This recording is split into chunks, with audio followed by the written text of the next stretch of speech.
2022 চনত যেতিয়া মই এডিআৰই দিছিলোঁ সকলোৱে মোক হাঁহিছিলে। 4th গ্ৰেডৰ পৰীক্ষা ইণ্টাৰভিউ দিছে, 4th গ্ৰেডৰ পৰীক্ষা ইণ্টাৰভিউ দিছে। কিছুমান মানুহে মোক হাঁহিছিলে 4th গ্ৰেডৰ পৰীক্ষা ইণ্টাৰভিউ, 4th গ্ৰেডৰ চাকৰিত বোলে জাৰু মাৰিব লাগিব, কিবা কৰিব লাগিব, বোলে হেৰি কৰিব লাগিব, মানে এক্সেক্ট আৰু যিমানখিনি মানে ক'ব লাগে সিমানখিনিয়ে কৈছে বুলিয়ে কৈছোঁ আৰু।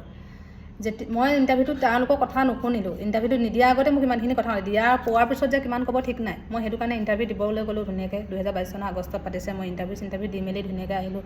অক্টোবৰ ৰিজাল্ট ওলালে, মই ৰিটেন পাছ কৰিলোঁ। ৰিটেন পাছ কৰাৰ পিছত মোক কৈছে কি বোলে এই এডিআৰই বোলে এইবোৰ বোলে 4th গ্ৰেডৰ পৰীক্ষা বোলে একদম পানীৰ নিচিনা প্ৰশ্ন বোলে, চবেই পাৰিব বোলে, তেনেকৈ বুলি হাঁহিলে। সেইটো কথা বাদ দিলোঁ, কোৱা কথা শুনি থাকোঁচোন। তাৰপিছত তেনেকৈ গ'ল। জানুৱাৰী মাহত আপোনাৰ ভাইভা পাতিলে, মই ভাইভা দিবলৈ গ'লোঁ। ভাইভা দি মেলি আহিলোঁ। দি মেলি আহি কিনি আকৌ মে'ত ৰিজাল্ট ওলালে, ভাইভাও পাছ কৰিলোঁ। সেই ভাইভা পাছ কৰাৰ পিছত তেতিয়া কৈছে কি বোলে সেইবোৰ বোলে ভাইভা বোলে নামতহে বোলে, সেইবোৰ বোলে বেলেগ কথা। কি কথা নাজানো, মুঠতে বেলেগ কথা বুলি ক'লে আৰু।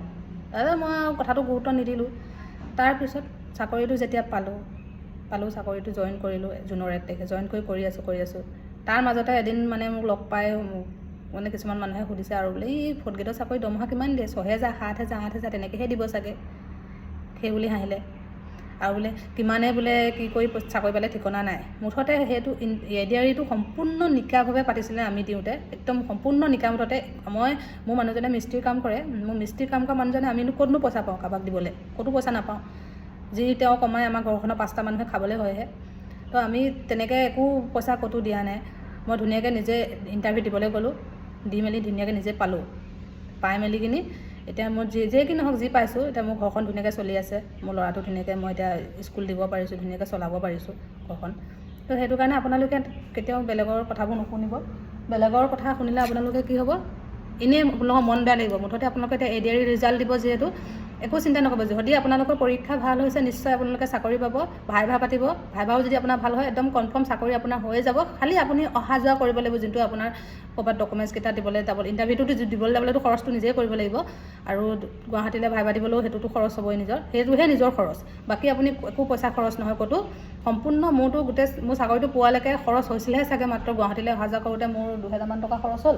আৰু এনেকৈ ইণ্টাৰভিউ দিবলৈ যাওঁতে 200-300 খৰচ হ'ল। মুঠতে সেই 2300-2400 টকা খৰচ কৰিয়ে মই চাকৰিটো পাইছোঁ, নিজৰ অহা যোৱাটো খৰচ কৰি। এটকা পইচা মোৰ বেলেগ খৰচ হোৱা নাই। ধুনীয়াকৈ মই সেনেকৈয়ে ইণ্টাৰভিউটো দিলোঁ। ইণ্টাৰভিউটো দি পাছ কৰিলোঁ। এতিয়া যোনখিনি মানুহে মোক হাঁহিছিলে 6,000-5,000 টকা দৰমহা পায়, কিবা পায় বোলে, কিবা কিবি ধেৰ মুঠতে হাঁহিছিলে, সেই মানুহখিনিয়ে আকৌ এতিয়া মোক পইচা ধাৰলৈ বিচাৰে দেই। সেই মানুহখিনিয়ে ধাৰলৈ বিচাৰে।